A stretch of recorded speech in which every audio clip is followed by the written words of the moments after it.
తొండమునేకదంతమును దోరపు బొజ్జయు వామహస్తమున్ మెండుగ మ్రోయు గజ్జలును మెల్లని చూపులు మందహాసమున్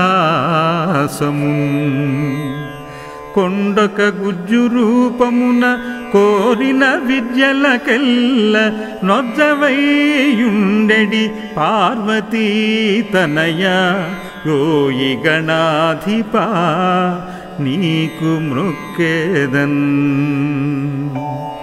తొలుతొన విఘ్నమంతనుచు దూర్జటినంద నీకు మృక్కేదన్ ఫలితము చేయమయ్య నిన్ను ప్రార్థన చేసెదనే కదంతనా వలవటి చేతి ఘంటమున వాక్కున నెప్పుడు బాయకుండుమీ తలపున నిన్ను వేడదను దైవగణాధిపా లోకనాయక తలచితినే గణనాథుని తలచితినే విఘ్నపతిని తలచిన పనిగా దలచితినే హేరంబుని దలచిన నా విఘ్నములను తొలగుట కొరకు అటుకులు కొబ్బరి పలుకులు చిటి బెల్లము నానుబ్రాలు చెరుకు రసంబు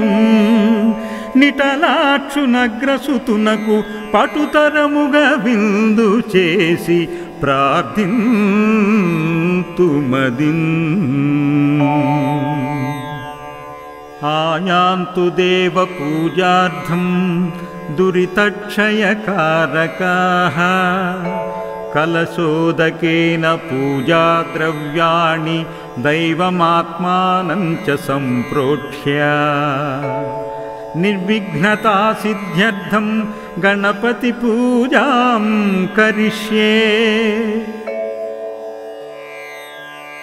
ఓం గణానాం త్వా గణపతిం హవామహే కవిం కవీనాం ఉపమస్రవస్తవం జ్యేష్ఠరాజం బ్రహ్మణాం బ్రహ్మణస్మృతః ఆనశృణ్వన్నోతిభిః సీదసాదనం ఓం గం గణపతయే నమః ధ్యాయామి ధ్యానం సమర్పయామి ఓం గం గణపతయే నమః ఆవాహనం సమర్పయామి ఓం గం గణపతయే నమః ఆసనం సమర్పయామి ఓం గం గణపతయే నమః పాద్యం సమర్పయామి ఓం గం గణపతయే నమః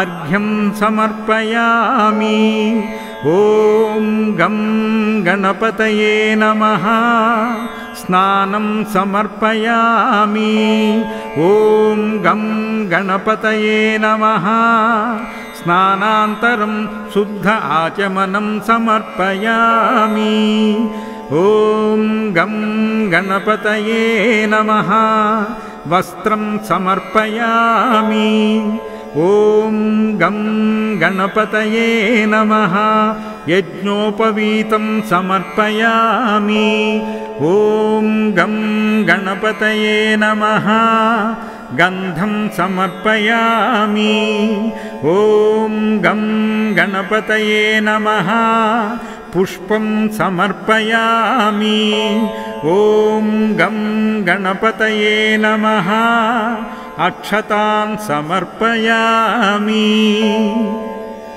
అథాంగ పూజ గణాధిపతయే నమః పాదౌ పూజయామి ఏకదంతాయ నమః గుల్ఫౌ పూజయామి శూర్పకర్ణాయ నమః జానుని పూజయామి విఘ్నరాజాయ నమః జంఘే పూజయామి अखुवाहनाय नमः ऊरु पूजयामि हेरम्बाय नमः कटिं पूजयामि लम्बोदराय नमः उदरं पूजयामि गणनाथाय नमः नाभिं पूजयामि गणेशाय नमः हृदयं पूजयामि स्थूलकण्ठाय नमः कण्ठं पूजयामि स्कन्दाग्रजाय नमः स्कन्दौ पूजयामि पाशहस्ताय नमः वक्त्रं पूजयामि विघ्नहन्त्रे नमः नेत्रे पूजयामि शूर्पकर्णाय नमः कर्णौ पूजयामि फालचन्द्राय नमः ललाटं पूजयामि इति अधाङ्गपूजा सम्पूर्णः। ॐ गं गणपतये नमः धूपमाग्रापयामि ॐ गं गणपतये नमः दीपं दर्शयामि ॐ गं गणपतये नमः नैवेद्यं समर्पयामि ॐ गं गणपतये नमः मङ्गलनीराजनं समर्पयामि ॐ गं गणपतये नमः मन्त्रपुष्पं समर्पयामि ॐ गं गणपतये नमः प्रदक्षिणनमस्कारान् समर्पयामि ॐ गं गणपतये नमः प्रार्थनं करिष्ये नमो नमः गणेशाय विघ्नेशाय नमो नमः विनायकाय वै तुभ्यं विकृताय नमो नमः ॐ गं गणपतये नमः ध्यानवाहनादि षोडशोपचारपूजाराधनं समर्पयामि अथ एकविंशतिपत्रपूजा ॐ सुमुखाय नमः माचीपत्रं पूजयामि ॐ गणाधिपाय नमः बृहतीपत्रं पूजयामि ॐ उमापुत्राय नमः बिल्वपत्रं पूजयामि ॐ गजाननाय नमः दूर्वायुग्मं पूजयामि ॐ हरसूनवे नमः दूत्तूरपत्रं पूजयामि ॐ लम्बोदराय नमः बदरीपत्रं पूजयामि ॐ गुहाग्रजाय नमः अपमार्गपत्रं पूजयामि ॐ गजकर्णाय नमः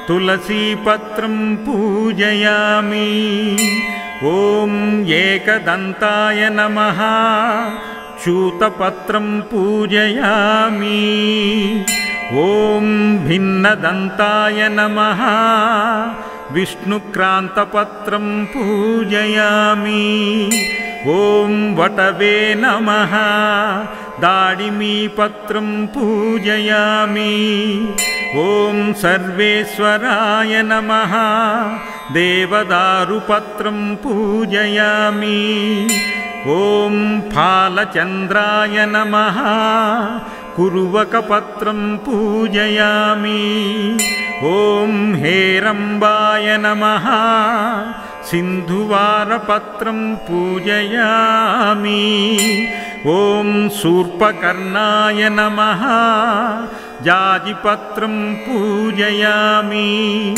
ॐ सुराग्रजाय नमः कण्डकीपत्रं पूजयामि ॐ विभवक्त्राय नमः शमीपत्रं पूजयामि ॐ विनायकाय नमः అశ్వత్థపత్రం పూజయామి.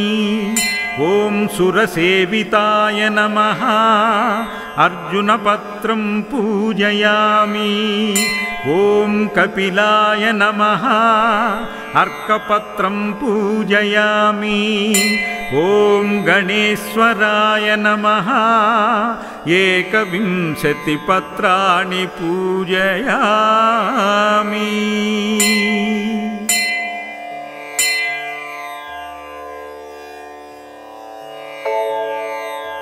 సామజానన నీ మహత్వము సన్నుతింపగ విందురా. వేమురు కొనియాడు నరులను వింతగా మది నింతురా.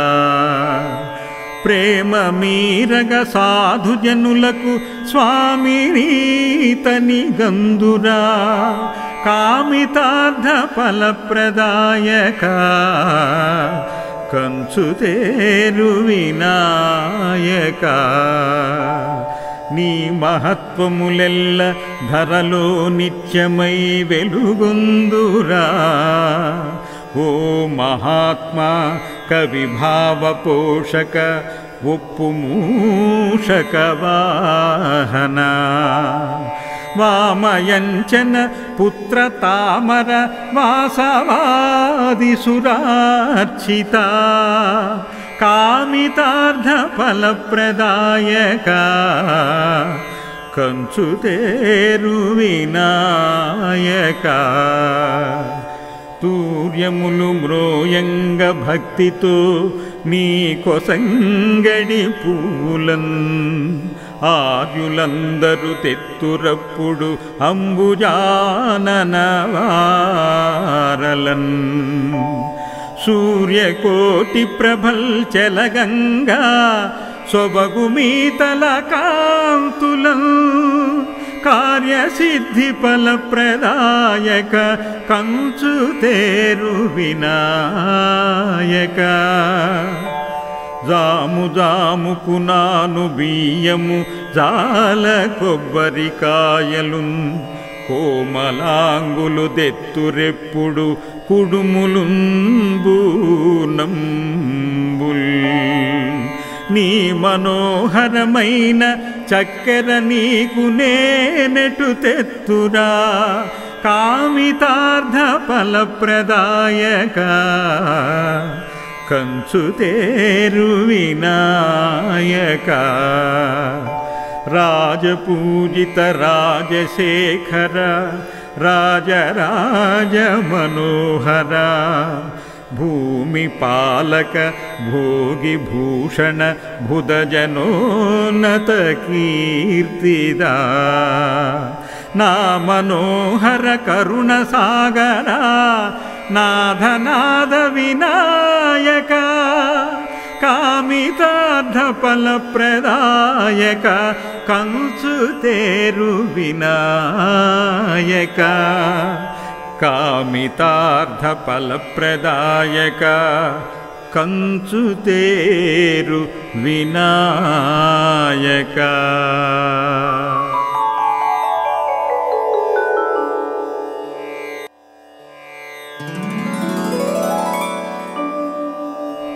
తొండమునే కదంతమును దోరపు బొజ్జయు వామహస్తమున్. మెండుగ మ్రోయు గజ్జలును మెల్లని చూపులు మందహాసమున్. కొండక గుజ్జు రూపమున కోరిన విద్యలకెల్ల నొజ్జవైయుండెడి పార్వతీ తనయ. ఓయి గణాధిపా నీకు మృక్కేదన్.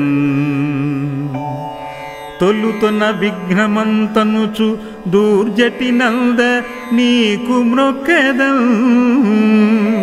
ఫలితము చేయమయ్య నిన్ను ప్రార్థన చేసెదనే కదంతనా.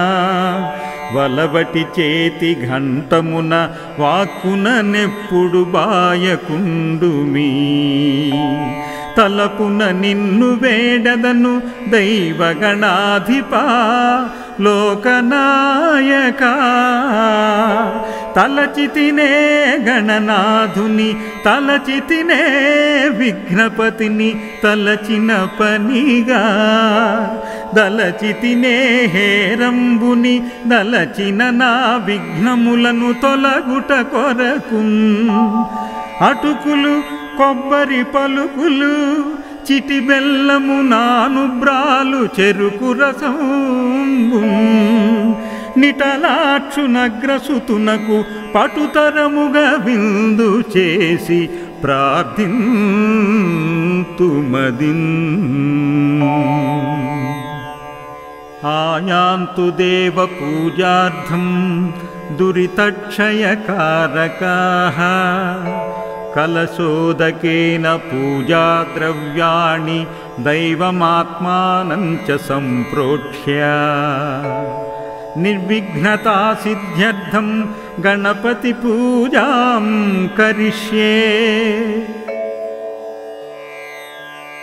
ఓం గణానాం త్వా గణపతిం హవామహే కవిం కవీనాం ఉపమస్రవస్తవం జ్యేష్ఠరాజం బ్రహ్మణాం బ్రహ్మణస్మృతః ఆనశృణ్వన్నోతిభిః సీదసాదనం ఓం గం గణపతయే నమః ధ్యాయామి ధ్యానం సమర్పయామి ఓం గం గణపతయే నమః ఆవాహనం సమర్పయామి ఓం గం గణపతయే నమః ఆసనం సమర్పయామి ఓం గం గణపతయే నమః పాద్యం సమర్పయామి ఓం గం గణపతయే నమః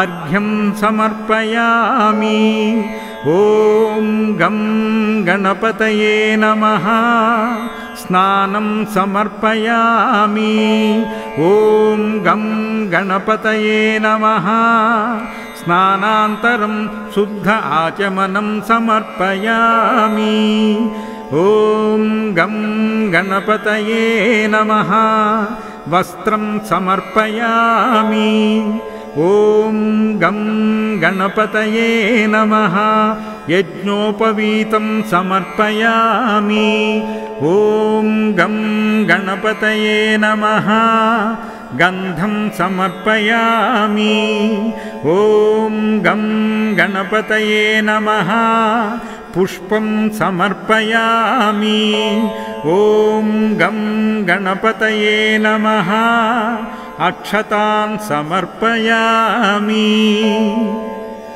అథాంగ పూజ గణాధిపతయే నమః పాదౌ పూజయామి ఏకదంతాయ నమః గుల్ఫౌ పూజయామి శూర్పకర్ణాయ నమః జానుని పూజయామి విఘ్నరాజాయ నమః జంఘే పూజయామి అఖువాహనాయ నమః ఊరు పూజయామి హేరంబాయ నమః కటిం పూజయామి లంబోదరాయ నమః ఉదరం పూజయామి గణనాథాయ నమః నాభిం పూజయామి గణేశాయ నమః హృదయం పూజయామి స్థూలకంఠాయ నమః కంఠం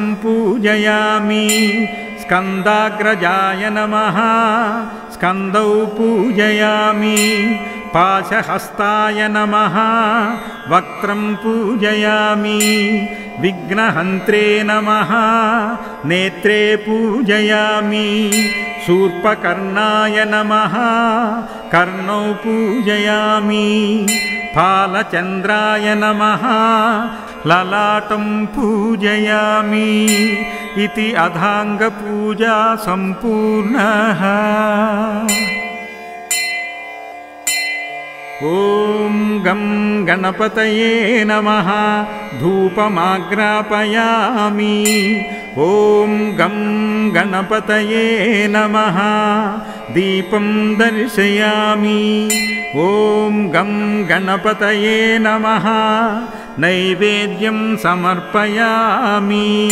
ॐ गं गणपतये नमः मङ्गलनीराजनं समर्पयामि। ॐ गं गणपतये नमः मन्त्रपुष्पं समर्पयामि।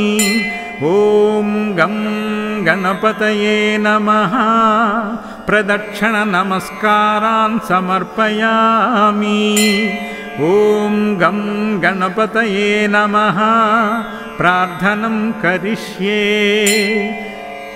नमो नमः गणेशाय विघ्नेशाय नमो नमः विनायकाय वै तुभ्यं विकृताय नमो नमः। ॐ गं गणपतये नमः ध्यानवाहनादिषोडशोपचारपूजाराधनं समर्पयामि। अथ एकविंशतिपत्रपूजा। ॐ सुमुखाय नमः माचीपत्रं पूजयामि। ॐ गणाधिपाय नमः बृहतीपत्रं पूजयामि। ॐ उमापुत्राय नमः बिल्वपत्रं पूजयामि। ॐ गजाननाय नमः दूर्वायुग्मं पूजयामि। ॐ हरसूनवे नमः दूत्तूरपत्रं पूजयामि। ॐ लम्बोदराय नमः बदरीपत्रं पूजयामि। ॐ गुहाग्रजाय नमः अपमार्गपत्रं पूजयामि। ॐ गजकर्णाय नमः तुलसीपत्रं पूजयामि। ॐ एकदन्ताय नमः च्यूतपत्रं पूजयामि। ॐ भिन्नदन्ताय नमः विष्णुक्रान्तपत्रं पूजयामि। ॐ वटवे नमः दाडिमीपत्रं पूजयामि। ॐ सर्वेश्वराय नमः देवदारुपत्रं पूजयामि। ॐ फालचन्द्राय नमः कुरुवकपत्रं पूजयामि। ॐ हेरम्बाय नमः सिन्धुवारपत्रं पूजयामि।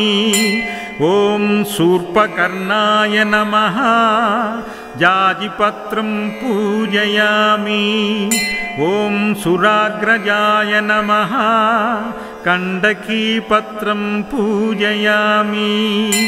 ॐ विभवक्त्राय नमः शमीपत्रं पूजयामि। ॐ विनायकाय नमः अश्वत्थपत्रं पूजयामि। ॐ सुरसेविताय नमः अर्जुनपत्रं पूजयामि। ॐ कपिलाय नमः अर्कपत्रं पूजयामि।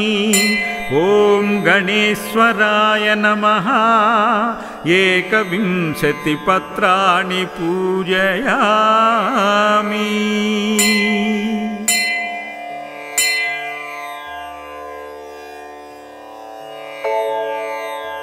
సామజాననని మహత్వము సన్నుతింపగవిందురా వేమురు కొనియాడు నరులను వింతగా మది నింతురా ప్రేమ మీరగ సాధుజనులకు స్వామినీతని గందురా కామితార్థ ఫలప్రదాయక కంచుతేరు వినాయక నీ మహత్వములెల్ల ధరలో నిత్యమై వెలుగొందురా.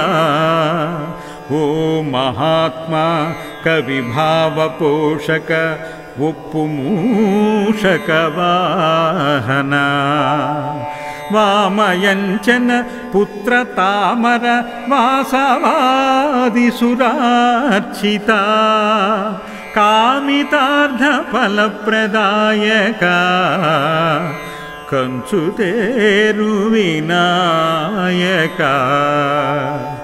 తూర్యములు మ్రోయంగ భక్తితో నీ కొసంగడి పూలన్, ఆర్యులందరూ తెత్తురప్పుడు అంబుజానన వారలన్.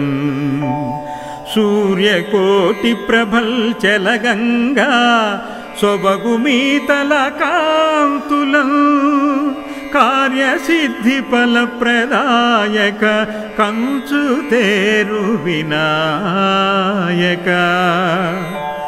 జాము జాముకు నాను బియ్యము జాల కొబ్బరికాయలున్, కోమలాంగులు దెత్తురెప్పుడు కుడుములుంబూనంబుల్. నీ మనోహరమైన చక్కెర నీకు నేనెటు తెత్తురా, కామితార్థ ఫలప్రదాయక కంచుతేరు వినాయక.